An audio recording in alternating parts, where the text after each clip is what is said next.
In the second to last world of this report, the dead are owed the truth. That is not just a saying. It is a line in the rights, bold enough that nobody defends it anymore. The dead must be told everything they declined to hear while alive. But the living owe the debt. The grave collects it, and the size of the debt is measured the only way debts are ever really measured, in hours of speaking. The father of that world died in October, in his chair, between one episode and the next, which is the death everyone in this book has been promising him, and the only gentle thing the promise ever did. The sun found him at 4 p.m. with the light of the box still moving on his face, so that for one terrible second he looked interested. And then the rites. In that world the sun sits at the grave and pays the dead out loud, and the town keeps a respectful distance, and the sky does what it wants. Then you speak until there is nothing left unheard. Most suns finish in an evening. The record before this was 4 days, set by a daughter with a list. The son of that world spoke for 23 days. There is a word in every town for a man who does what he was doing, and it is never the kind word first. In that world the word had a cruelty folded into its middle, a near cousin that begins by sounding like the honorable thing and turns a few letters into an accusation. The son had cause to know the whole family of the word, because he'd once met a man who wore it on purpose. Had it lettered on his own door. Called it a charity, and meant by it something like seer, the one who reads the crowd and reports its opinion back. But the son read the other way, the way you read a sign a proud man has hung upside down without noticing, as a warning, incorrectly spelled. But the man truly saw the pattern. He charted it. He kept the logs. He reverse-engineered the machine he was certain was reading him. And he wasn't always wrong about the machine, which is the part that makes it impossible to classify and impossible to wave off. But he kept the whole vision behind that door, and he slid a single page out from under it first, and he asked the son to sign for the key before he would show him what was inside. But the son said no, on principle, and kept his own quiet record of the asking. And that no is the whole difference between the two men, and between the two halves of the one word, and it is the reason this chapter carries the knave and not the man. Because a vision you will surrender only under oath is not a prophecy. It is an asset, and an asset is a thing a man will die holding, fully documented and perfectly alone, the richest witness in the graveyard, having said the wrong pronoun his whole life into a room he bolted from the inside. The man behind the door saw everything except the one fact that would have walked him out of it. That the morning he kept charting inside his own network was the same morning that had come to everyone, on the one date this book keeps, the date wearing its 2 numbers. The son told him so, once, across the screen, 5 years back, in the years before a man could set a machine to say the hard things for him and so had to write them by his own hand, which is slow, and costs something, and reaches almost no one. And while the son was saying it, the man made the gesture. You know the name by now, and you know we will not do better than the name. Small, deliberate, aim, not the fidget of a man half listening, but its exact opposite. The motion of a man who has quit listening to you entirely because he is busy signaling over your head to whoever he is certain is also on the line. And the son has seen it made that way, on purpose, at a lens, hundreds of times since, by dozens of hands, most of them belonging to people he has never spoken a word to. It is not rare now. It was rare then. He was early enough that he may have been among the first hands to make it at all, one of the few it started with, before it spread the way these things spread and became emotion a person can pick up without ever learning where it came from. But the son keeps a list and has shown it to nobody, and the list runs in the order it happened, and the man sits near the top of it. You have already met one much further down, a few worlds back, in the house with 2 queens, and she does it more openly, and has for years. and the one that was not on a screen, and not at a lens, and not by a stranger you have already watched happen too, in a living room, in daylight, off the glass, by the hand of the only man in any of these reports who is never on anybody's list. The son cannot read it, and it is the reason he could not stay. We are not going to tell you what the motion is. That is the point. But it is the only mail this book knows how to send the two people who need it. If you've ever made this particular motion at a camera on purpose, you know exactly which one we mean, and you know you were never once performing to an empty room. But one viewer caught it, every time, for years, and kept the receipt, and here it is. To everyone else, make of a gesture what anybody makes of gestures. The son has a whole theory, it has agreed, inside this book, to keep his theories where theories belong, on their edge, unspent. But the plain part needs no theory. Whatever the hand was doing, the man could not make the turn the whole book turns on, the turn from I to we. And the son stopped knocking on that door, and went home, in the end, to a father who could not make the turn either. But that is true, and it is not all of it, and a report that lets it stand alone has a comfortable sentence in it. The telling took about 3 minutes, and 3 minutes was the whole of the son's share of that hour. He took them the way you take a lane in traffic. The rest was the machine, who was reading the lines, which agencies, which hands, what is being done to all of us and by whom, at a speed with no seeming to enter through. And somewhere in it, unpriced, with nothing slid under any door and nothing beside, the man handed the son the best thing he had. He said the machine has one problem it cannot buy its way out of, and the problem is the watching itself. He gave it the name the physics gave it, the observer effect. It holds that you cannot look at a thing without changing it, and not that you might change it, and not that you will if you are careless about it. That the looking is itself something done to the thing looked at. And down among the atoms it is almost crudely literal. To see anything that's small you have to hit it with something, a grain of light, and what you hit is moved by the hitting. So the position you finally write down is a position your own looking put in there. The instrument does not stand outside the event taking notes. The instrument is in the event itself. Up here it needs none of the atoms. The law was here first, and the physics only lent it a name. And out of the atoms it does not soften. It worsens. Because up here the thing being looked at knows it's being looked at. A person who suspects he might be watched is not the same person as the one who knows he is not, and he never was. And no good intentions on anybody's part will turn him back into the original version. But what you get when you watch is behavior under observation, which is not behavior. It is a performance of it, honest, usually unconscious, given by a man who could not tell you himself where the seam is, and no amount of further watching will get you underneath it, because the watching is what put it there.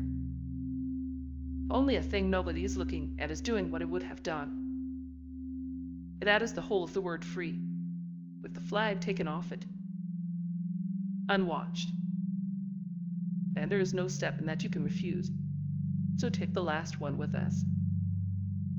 In a world where the watching never stops, the watching has already changed what every one of us is doing, all day, all our lives, without announcing itself, and without leaving one mark anybody can point at and say, there, the part was mine and this part was theirs. You cannot look at a person for free. And none of that is a figure of speech. The son had built the instrument, so he was ahead of the sentence before it landed. But go back to the world of wire, and the ankle, and the star with 5 points on it. To hear it anything at all, a receiver has to manufacture a tone of its own and hold it up beside the tone it is hunting. And that homemade tone does not stay in the case. It leaks out through the housing, far weaker than what the device was built to catch. And weakness is not absence. Every listening post worth the name is also, faintly and against its own interest, a transmitter. And leaking is the smaller half, because a receiver set against what it reads draws on it and loads it, and the note it writes down is a note it is already bending. An E, there is a D, that some engineer will remove next season. That is what the listening is made of, and there has never been an instrument in the trade that only takes. But the metal is not the end of it. Every body vibrates.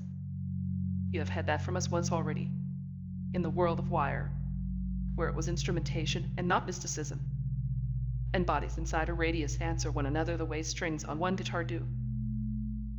So a few people, sometimes poorly, feel it. But the honest finding is against them, and we enter it against ourselves.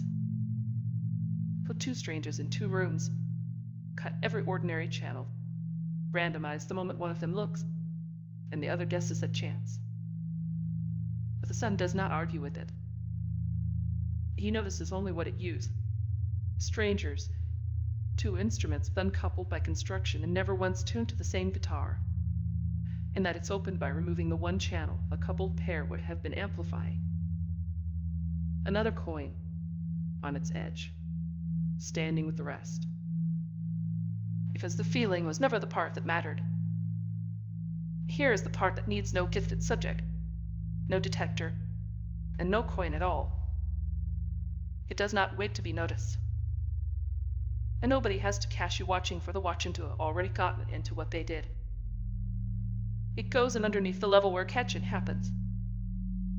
It moves the posture, then the sentence, then the decision, in that order, whether the person ever turns around or not, and it does it to everybody. And it has never once had the courtesy to announce itself first. So build the machine as large as you can stand. Every wire, every dollar, every agency the man named and the ones he did not. But grant him the whole apparatus, then ask what it holds when it is finished. A perfect and enormous record of how people behave while they are being recorded, because that is the only condition any of it was ever taken in. It will never hold one clean reading of a person alone. But the taking is what ends the alone. It was built to learn what a man would do, and it can only collect what he did while it was asking. And there the finding turns over in the hand and stops being a complaint about power. And this is the page we want you carrying out of this world. You cannot fully hold a person to what he did while he was being watched. And not fully, and not without proving he was unwatched the whole way through. And nobody alive at this hour can prove that of anyone, including of himself. Every case anybody will ever build against anybody has that hole in the floor of it now. Whoever is watching you has already spoiled their own case. They paid for the privilege, and they cannot stop the paying, then they cannot stop the watching, and those are not two facts. And then the sun carried it home, and it turned around in his hands, the way the true ones do. There was a coverage area in this book long before there was ever a plant. 14 stairs, one chair, one box, one viewer, 37 years. Then the viewer kept the logs. You have already been told that the sun came down those stairs at noon, believing the theft went unobserved. It never once was. That man lived his entire life inside the hearing of an instrument that loved him, and never said so, and never once switched off. But which means this book cannot tell you who he was. It can tell you who he was in a house with his son in it, and there is not one reading in it that was taken anywhere else. There is no unwashed arm of this experiment, and there cannot be one now. The subject is dead, and the instrument is the one writing. So the son does not get the verdict. He wanted a ruling on that man for 37 years, and the law that takes it off the table was handed to him for nothing, in the middle of an hour he could not get a word into, by a man who has never let go of anything without a signature and did not notice what he had let go of. The son has not settled whether he was robbed or acquitted. And he has come to suspect that they are the same word, on this page. What is left, when a ruling is off the table, is debt. So understand what the son was building at that grave, with that door still shut in the other half of his mind, because he built the 23 days as the exact answer to it. It is that door taken off its hinges. It is a man taking the whole vision, the logs and the charted years, and every page another man would only show you for a signature, and giving it away, entire, uncut, unsold, to the one audience in any world that can never sign for it, never use it, never so much as turn its head. The dead. No oath holds at a graveside. No key is asked. There is nobody to protect the asset from, and no asset to protect. Only a debt. And the son stood in that total absence of leverage and spent every last thing he had. And that is the act the word prophet was actually built to name. Prophet is only a witness that time forces the world to hear. And time, in that world, hands out the cruel cousin while the man is still speaking in the true word only after he is proven, and never both to one man in one lifetime.